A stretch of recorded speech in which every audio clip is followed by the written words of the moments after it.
10,000 টাকা দিলাম। আর আমার এক স্থায়ী আলিম মারা গেছে, সালে আহমদ সাহেব তো ছিল আমার ক্লাসমেট, আমার সিনিয়র কুশিলার সালে আহমদ ভাই। আমরা বাসকান্দিতে একসাথে পড়াশোনা করেছি। অত্যন্ত আমি তাহলে পেমেন্ট করতাম এখানে 10 বছর থেকে, আর 10 বছর থেকে আমি পয়সা দিলে, পয়সা কিছু ঘুরাইয়া দিলেই তাই না আমার কাছে বলে না তোমার হকটা এতটা দিবেন না, আমার গাড়ি ভাড়াটা দেন আর মোটামুটি একটা খরচা দিন। সামান্য পয়সা নিতাম, এরপরেও আমার প্যাকেটটা ইতানে একটা পয়সা দিয়ে দিতাম। মাদ্রাসার পয়সাটা দিতে চায় না।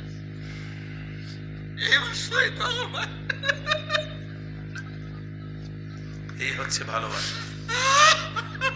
আমি আগামী বছর হয়তো না থাকতে পারি। আমার হইয়া গেছে তাই সেদিন, সেই বছর যদি আমি বাঁচিয়ে আইতাম পারি পাইলাম, যদি মারা যায় বেমার অবস্থা তাই শরীর খারাপ তুমি ডাকিও মানুষ, সে আমার হইয়া গেছে হচ্ছে করিয়া যে সব মাসে 10 টাকা 5 টাকা করিয়া দিত,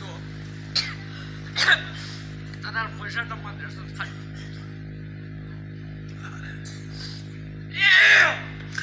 আমার শৈশবের সাথী যারা সালে আহমদ ভাই কুশিলার, উনি আমার ছাত্র জীবনের সাথী, যদিও আমার সিনিয়র ছিলেন উনি।